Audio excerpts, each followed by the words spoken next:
Hello there. My name is Jasom Jensai.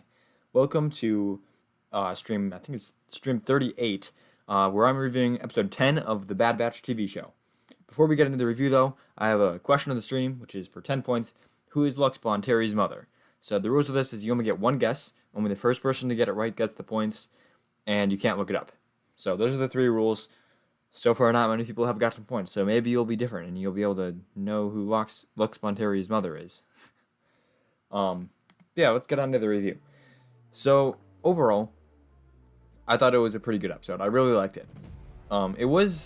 It's kind of filler in terms of plot, not so much in terms of character or setting much, but in terms of plot, it's a pretty filler episode. But I did like it a lot, though. I feel like the comedy was really good, the action was pretty good, and of course, like I said, it's not really a filler episode for the characters. So, obviously, I think the character development is pretty good. I suppose maybe not obviously, but hey, it's a fact. I thought the character development was pretty good. Let's just go through the episode. So it starts out with the senator on, what do you call it? Raxus. I think it's Raxus Prime. I think they just call it Raxus, though. Either way, is the senator from the Separatist Alliance. The details, I mean, they're important, but not super important story-wise. So he's the senator from Raxus, and he is conflicted about his duty to his people and his duty as, a person of the Empire. But obviously he's threatened with torture, but also it's a lot easier to just go along with the Emperor.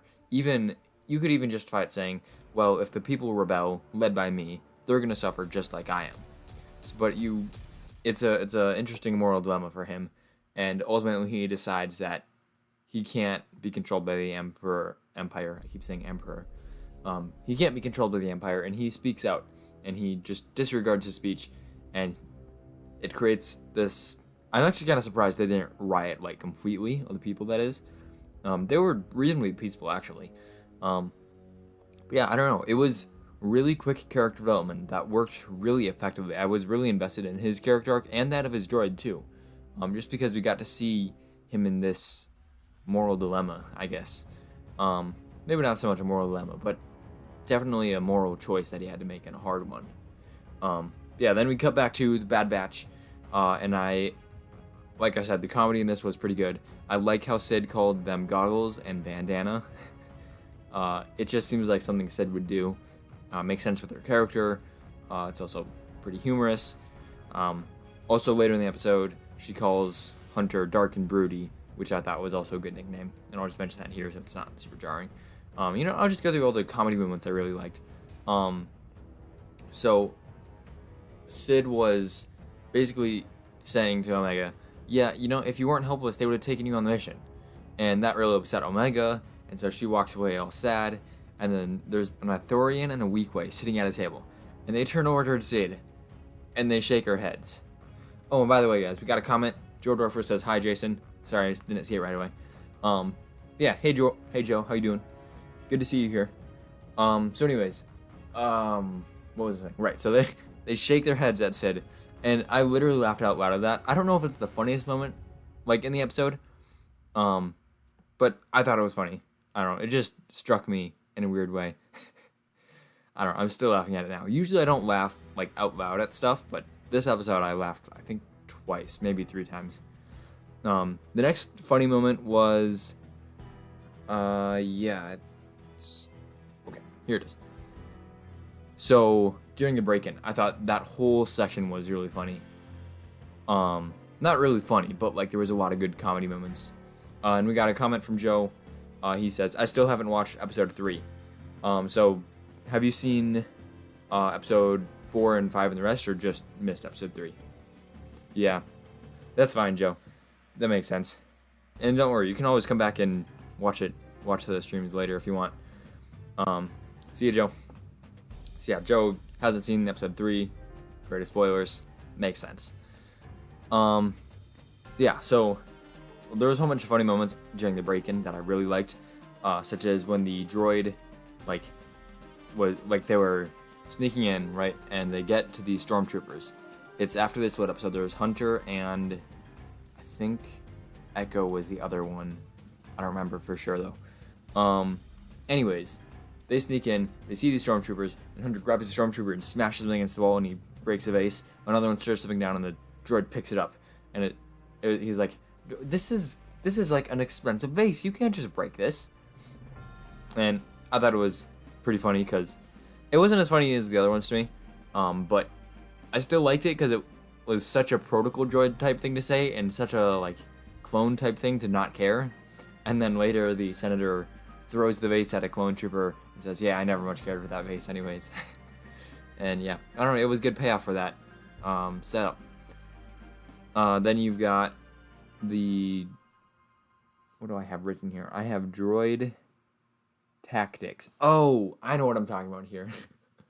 Yeah, my notes are kind of vague because I'm writing them as I'm watching, so I only get like one word in before it is. Okay, so what I thought was funny is when the droid would walk out and like distract the stormtroopers, and then they'd be like, hey, you're not supposed to be here, and then they'd run after the droid and then go over. And the first time that happened, the stormtroopers turn around the corner, and then we'd hear the sounds of them getting beat up, which it's been done before. I still thought it was funny. What else did I have written here? Oh, right. And this is the other thing that made me literally laugh out loud is, so they take over the ATTE, and they take out all these stormtroopers, and then they start moving, and you just see stormtroopers start flying out, and then the camera moves around a bit, and you see that Wrecker's tossing them out. And the first time I saw a stormtrooper fly out of the ATT, I was like, what is that? I don't know. I thought it was super funny. Like I said, the comedy in this one really got me. It was pretty good. I liked it a lot. But let's step back. That's enough talking about the comedy. That's all I have in my notes for it. I'm sure there's other stuff, but I can't remember it off the top of my head. Okay, so in terms of character development, I thought this was going to be like a super deep episode with like them getting challenged for their beliefs, mostly because of the title, and then the intro was the Separatist leader, and then said like, great, you're going to go rescue the Separatist leader. And I thought, oh, that's going to be a lot of character development. And it wasn't really, but I did like to see Echo's like dislike for the Separatists. Like, he was the one who was affected the most, so obviously he was the one who hated them the most. And then there's also Wrecker, seemed to be the second most to me. And that just makes sense based on his personality. Tech and Hunter were kind of just like, job's a job, whatever. We're no longer serving the Republic, so who cares? I mean, they still had a little bit of resentment, but yeah. Yeah, oh, the action. So as they're breaking in, one thing I really appreciated is they actually took out the cameras. A lot of times in like episodes like this, they'll just like ignore cameras or they won't show cameras. And at other times, there will be cameras and that's how they're caught. And you just got to be consistent with it. And I just like that they kept it consistent. And we're like, there are cameras, they took them out. Or took over them, because, I mean, Tech was there. But they took them out in a way. I say too much, don't I? One other thing about the action is they seem to be fighting a lot better. And there are two reasons for that. Well, I say a lot better. Better than they were in the mid, like, between now and the first episode. Or between the Clone Wars and the first battle we see them in the first episode. Because, I mean, they start by taking out, like, 3 AATs and a whole bunch of stuff. And then Order 66 happens and they're struggling against the Zygerians. Right, it seems a bit inconsistent. But here, there's a few explanations for it. One explanation, and this is very much a theory, or very much a hypothesis, I should say, is that the inhibitor chips, like, meant that they weren't as good as before, basically. They were hindering their minds so that they wouldn't be as skilled. And maybe that's not intentional, but it is potentially a thing. And it does kind of line up with, the Bad Batch not being as good. Another explanation, and I think this is the more likely explanation, although both explanations might be true, that should be said. But I think this is a pretty likely explanation, is they're not fighting droids. All they're used to fighting is droids. Because, like, they know droids so much better than they know, like, anyone else. So obviously, if they're fighting droids, they're going to do better. But in this episode, not only do they have their inhibitor strips removed, but they're fighting clones. So it just makes sense that they do better. Yeah, so I thought it made sense. I thought it was pretty cool. I'd like to see it. Good job, Dave Filoni and team. nicely done. One last thing about the action, and this is one of my favorite parts of the episode, and one of my last points in this review is how they escaped was like so awesome. It was clever. It had good character development, all this stuff. So here's what I'm talking about. It's the part where they're in the ATTE, and there's like stormtroopers coming after them, and there's like they finally get it up and going after it was damaged, and the Separatist leader's like, "Hey, you got to turn right." And they're like, "Well, no, that's a dead end." And he's like, "No, just trust me," because he doesn't have time to explain or something. I guess a lot of times in these, it would just help if they explained the plan. Last Jedi. But in this case, it makes a little bit more sense because there's less time. Yeah, and even if you did explain, you'd still have to trust him, and he does explain on the way.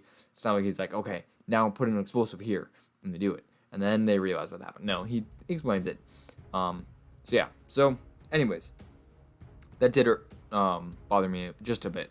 But they go down this side thing, and there's a corner, and their ATE gets it stops, and then they open the door, put an explosive in, close the door. I appreciate that a lot.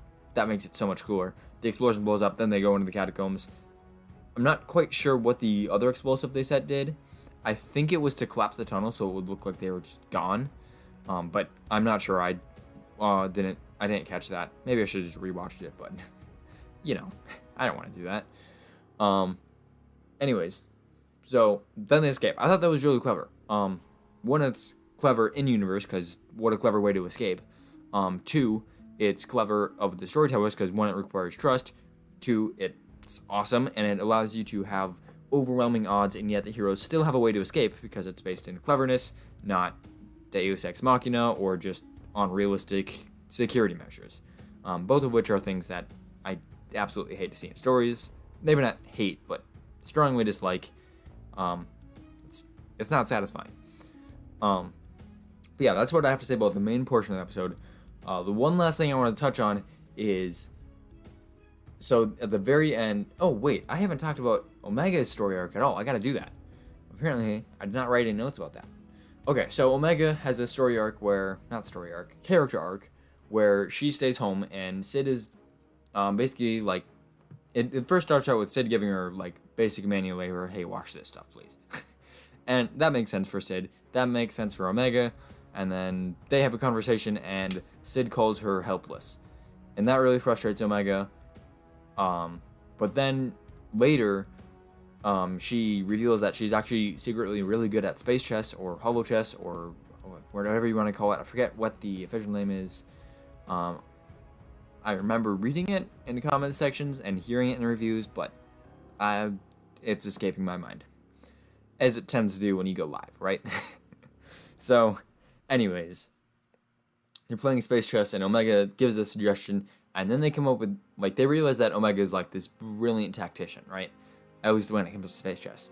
And they have all these people come in, and they get the money, and Omega, I also love when Zed's 30%, and Omega's 60%. I don't think it stayed at 60%, probably more like 40% by the end. But still, I did like that she's getting ambitious.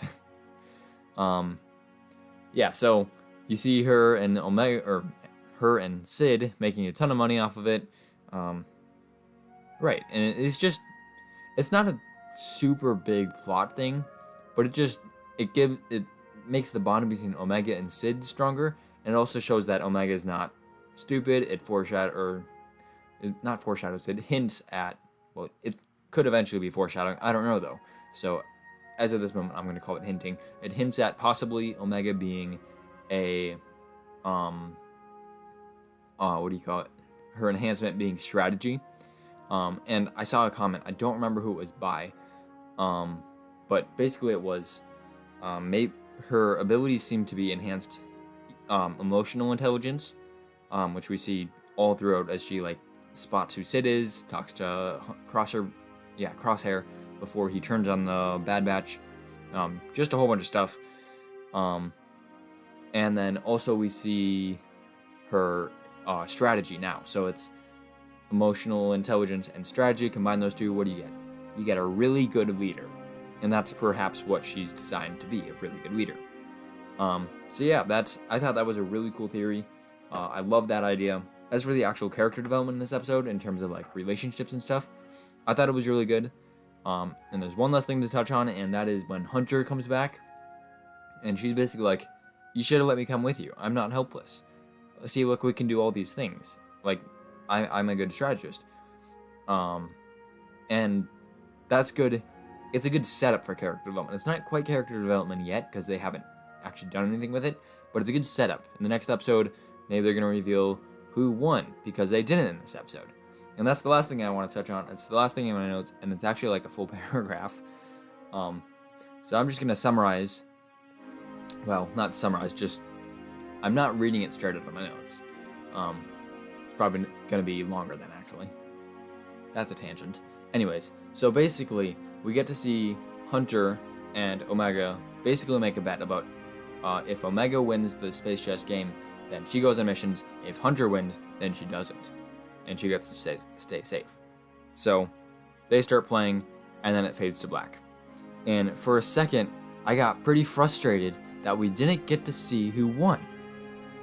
And it's like, well, on the one hand, I was actually interested to see a full game of space chess, which I wasn't quite sure they were going to show even if they showed the ending, but I thought it'd be cool, just because I want to see how the game works, so I can, like, think about its strategies and, like, pretend to be in a universe and playing it.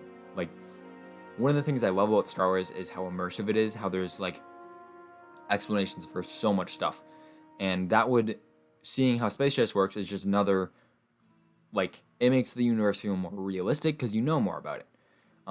In the same way that you can, like, feel trees, you can look up what other countries are like, because the information is there on Earth, you just have to find it. In Star Wars, it's not always there. For example, what's past the unknown region or whatever. Or that's a terrible example because we don't know what's past, like, our solar system or whatever. We can see it, but we haven't, like, been there. What I mean is, like, you could go to Pantora and you could be like, what's the best, like, or what is the local food like here? You could do that if you wanted to. But in the Star Wars universe, because it's a story and they're not just like, hey, this is a world that you can freely explore. There's, like, set stories that they tell. You don't get full immersion. But in Star Wars, you get a lot more than most stories.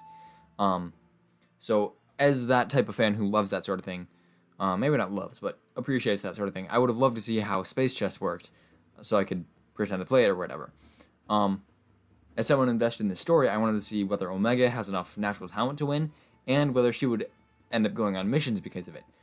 So I was invested in the outcome of that holochess thing, and they didn't show me the answer. Which, on the surface, seems like a critique, because, like, if they had showed it, I would have been more satisfied. But on the other hand, it shows how much I care about the episode, that I was invested in that game of holochess, which really shouldn't matter that much on the grand scheme of things. Like, I mean, sure, I'd like to see how holochess works, but it wouldn't be that cool. Then you've got, like, whether Omega goes on missions. That's, yeah, I'd be interested in seeing that, because I'm invested in Omega and her relationship with Hunter. And then as for whether she would win, just if she has enough skill to win, yeah, I'm invested in, like, what her powers are and how good Hunter is at strategy too. I mean, he's, like, the team leader. Maybe he has, like, enhanced strategy as well. I don't know. But yeah, so that's my thoughts on this episode.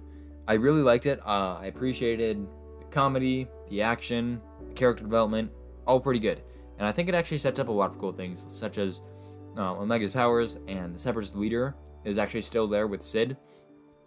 So there's potential there for Echo and whatever, the rest of the Bad Batch to talk more with him, you know, have some character development between them as they grapple with that the Separatists aren't actually the bad guys. I suppose that's subjective, kind of. Not really subjective, but hard to define what is bad. But they could see that the Separatists are people too, at least. And that's good character development. It also sets up that, did I already say this? Omega's powers, that she could end up being a strategist or whatever. That'd be cool. Sets up a lot of cool things. One last thing they set up is, what do you call it? They paid off their debt to Sid, so now they can potentially go wherever they want. I don't think they will for a while. But I mean, they're technically free. They don't have to keep working for all that jazz. So that's that. If you liked the episode, make sure to leave that in the comments. If you didn't like it, make sure to leave that in the comments. And most importantly, leave your explanations, because if you just say I like it, that's not much of a discussion. It's just a fact. So, as I always do, now is when I stall for time, because there is actually a delay between the time you chat and the time I see it. So if you have a chat that you would like to make, please leave that now, and I will stall for as much time as I can before clicking the end stream button and ending the stream. So that time is coming to an end, and may... Oh, I have an outro thing, don't I? I can click this. And may the Force be with you. Always. ...